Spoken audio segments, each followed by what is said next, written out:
கிறிஸ்து இயேசுவில் பிரியமான அன்பு சகோதர சகோதரிகளே மற்றும் நேயர்களே, உங்கள் அனைவருக்கும் சிஸ்டர் வர்ஜின் டிஎம்ஐ டிவியின் அன்பு வணக்கம்.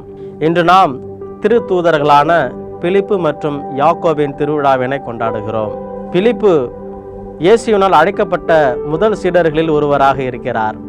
ஆண்டவர் திருமுழுக்கு பெற்றவுடனே யோர்தான் ஆற்றிலே கரை ஏறி வந்த அடுத்த நாளே பிலிப்பை சந்திக்கிறார். என்னை பின்தொடர்ந்து வா என்று அழைக்கிறார். அவரும் அவருடைய திருத்தூதராக மாறுகிறார். பிலிப்பு பற்றிய குறிப்பினை நாம் பார்க்கின்ற பொழுது, இயேசு அப்பம் பழுகுகின்ற ஒரு நிகழ்ச்சியில் இத்தனை கூட்டத்திற்கு நம்மால் எப்படி உணவளிக்க முடியும்?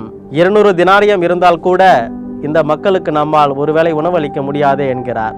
இது பிலிப்பை இழிவுபடுத்துவதற்காக குறிக்கப்பட்டது அல்ல, மாறாக இறைவன் முன்னால் நமது கையேறு நிலையை அது குறித்து காட்டுவதாக இருக்கின்றது. நாம் கடவுளை சார்ந்து வாழ்கின்ற பொழுதுதான் நமது வாழ்வு வளம் பெறுகிறது, நிறைவு பெறுகிறது என்பதை குறித்து காட்டுவதற்காகவே பிலிப்பு இப்பதிலை கூறியதாக கூறப்படுகிறது. அடுத்ததாக யாக்கோபை பற்றி நாம் பார்க்கின்ற பொழுது, இவர் வயதில் சிறியவராக இருந்த காரணத்தினால் இவர் சிறிய யாக்கோபு என அழைக்கப்பட்டார். பிற்காலத்தில் எருசலேமின் ஆயராக நியமிக்கப்பட்டு மறைசாட்சியாக உயர் நீர்த்தார். ஆகவே இந்த திருத்தூதர்களுடைய விழாவினை நாம் இன்று கொண்டாடுகிறோம். இன்றைய நற்செய்தி பகுதியிலே ஆண்டவர் பிலிப்புடன் உரையாடுகின்ற ஒரு நிகழ்வை நாம் காண்கிறோம். ஆண்டவர் தோமாவை நோக்கி, வழியும் வாழ்வும் உண்மையும் நானே என்கிறார். என் வழியாய் அன்றி தந்தையிடம் எவரும் வருவதில்லை என்கிறார். அன்பிற்கினியவர்களே, இந்த 3 விஷயங்களை நாம் கருத்தில் கொள்வோம்.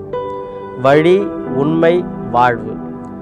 ஆண்டவர் அவர்களிடம் கூறுகின்ற பொழுது, நான் இந்த வழியை காட்டுகிறேன் என்று அவர்களுக்கு சொல்லவில்லை. அவர் ஒரு அறிவு பலகையாகவோ அல்லது அந்த வழியை சுட்டி காட்டுகின்றவராகவோ இல்லை. அவராகவே வழியாக இருக்கிறார். நம்முடைய ஆசிரியர்களோ நம்முடைய குருக்களோ நமக்கு வழியை சுட்டி காண்பிக்க முடியும், ஆனால் அவர்களே பாதையாக இருக்க முடியாது. ஆங்கிலத்தில் அழகாக கூறுவார்கள், you can take the hours into a water but you cannot make it drink. நீங்கள் ஒரு குதிரையை நீர்நிலைக்கு அழைத்து செல்ல முடியும், ஆனால் அதை நீங்கள் குடிக்க வைக்க இயலாது என்பார்கள். ஆனால் ஆண்டவர் அந்த வழியை குறித்து காட்டவில்லை. அந்த வழி தானாகவே இருக்கிறார், அந்த வழியாகவே இருக்கிறார். எனவே தந்தையை அடைவதற்கு உபாயம், தந்தையை அடைவதற்கான வழி தானே என குறிப்பிட்டு காட்டுகிறார். அவரே சத்தியமாக இருக்கிறார், உண்மையாக இருக்கிறார். உண்மைக்கு எதிரான சொல் அறியாமை. அறியாமை நம்மை அடிமைப்படுத்துகிறது, நம்மை அழிவுக்கு எடுத்துச் செல்கிறது. நாம் அறிவு பெறுகின்ற பொழுது, தெளிவு பெறுகின்ற பொழுது, உண்மையை நாம் அறிகின்ற பொழுது அது நமது அறியாமையிலிருந்து நம்மை விடுவிக்கின்றது. அறியாமையினால் விளைகின்ற தீமைகளிலிருந்து நம்மை விடுவிக்கின்றது. அதுபோலவே அவர் வாழ்வாகவும் இருக்கிறார். இப்படி இயேசு கிறிஸ்து தன்னை குறித்து சீடர்களிடம் வழியும் உண்மையும் வாழும் நானே என குறிப்பிடுகின்ற பொழுது, தந்தையை பற்றியும் குறிப்பிடுகின்ற பொழுது பிலிப்பு துணிந்து ஒரு கேள்வியை கேட்கிறார். என் வழியாய் அன்றி நீங்கள் தந்தையிடம் வருவதில்லை, என்னை பார்ப்பது தந்தையை பார்ப்பது போலாகும் என்கிறார். அப்பொழுது பிலிப்பு கேட்கிறார், தந்தையை எங்களுக்கு காண்பியும், அதுவே எங்களுக்கு போதும் என்கிறார். அன்பிற்கினியவர்களே, பிலிப்பு எந்த மனநிலையுடன் இந்த கேள்வியை கேட்டிருக்க வேண்டும் என்று நாம் சற்று ஆராய்ந்து பார்க்க வேண்டும். அதாவது, தந்தை பேசுவதையே நான் பேசுகிறேன் என்கிறார், தந்தை செய்ய வேண்டுவதையே நான் செய்கிறேன் என்கின்றார். அப்படி என்றால் ஒருவேளை இவரும் தந்தையும் ஒருமுகத்தவராய் இருப்பார்களோ? நமது வழக்கத்திலே நாம் பார்ப்பதுண்டு, தந்தையை போல மகன் இருப்பதுண்டு, அல்லது இரட்டையர்கள் இருப்பதுண்டு. இந்த முகச்சாயல் ஒத்திருக்கிற ஒரு சூழ்நிலை இருக்கலாம். அப்படியானால் தந்தையை போலவே இவர் இருக்கிறார் என்றால் தந்தையும் இவரும் ஒரே முகச்சாயல் கொண்டவர்களா என்கின்ற ரீதியிலே அவர் அந்த வினாவை எழுப்புகின்றார். ஆனால் இயேசு கிறிஸ்து குறிப்பிடுவது அந்த முகச்சாயலை அல்ல, மாறாக அவர்கள் இருவரும் வெவ்வேறானவர்கள் அல்ல, மாறாக இரண்டுமே ஒருவரே என்கின்ற ஒரு உண்மையை உணர்த்துகிறார். தமிழிலே ஒரு அழகிய பழமொழி உண்டு, தாயும் பிள்ளையும் என்றாலும் வாயும் வயிறும் வேறு வேறு என்று.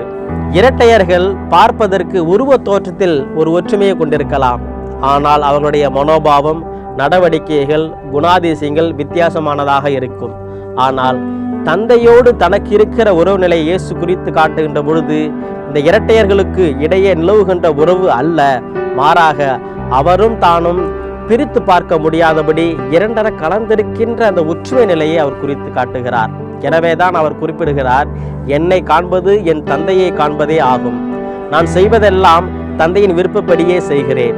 அவர் எனக்கு இடுகின்ற பணியே நான் செய்கிறேன், அவர் எனக்கு இடுகின்ற பணியே நான் செய்கிறேன். அவருடைய விருப்பத்தை அன்றி வேறு எதையும் நான் செய்வதில்லை என்று தானும் அவரும் பிரிக்க முடியாதபடி கலந்திருக்கிற நிலையை மீண்டும் மீண்டுமாக அவர்கள் சுட்டி காட்டுகிறார். இப்படி இயேசு கிறிஸ்து தனக்கும் தன் தந்தைக்கும் இருக்கிற பிரிக்க முடியாத இந்த உறவு நிலையை நம்முடைய உறவு நிலையுமாக மாற வேண்டும் என்பதையே அந்த சீடர்களுக்கு பணிக்கிறார். எப்படி இயேசுவும் தந்தையும் ஒன்றாக கலந்திருக்கிறார்களோ, புத்தி, சுவாதி, சிந்தனை, சொல், செயல் இவை அனைத்திலும் அவர்கள் ஒத்திருக்கிற தன்மையை கொண்டிருப்பது போலவே நாமும் தந்தையோடும் இறைவனோடும் அத்தகைய உறவு நிலையை பேண வேண்டும் என்பதே இறைவனுடைய திருவுளமாக இருக்கிறது. ஆகவே அத்தகைய ஒரு உறவு நிலைக்கு நம்மை நாம் தயார் செய்வோம். இறை ஆசீர் பெறுவோம். ஆமென்.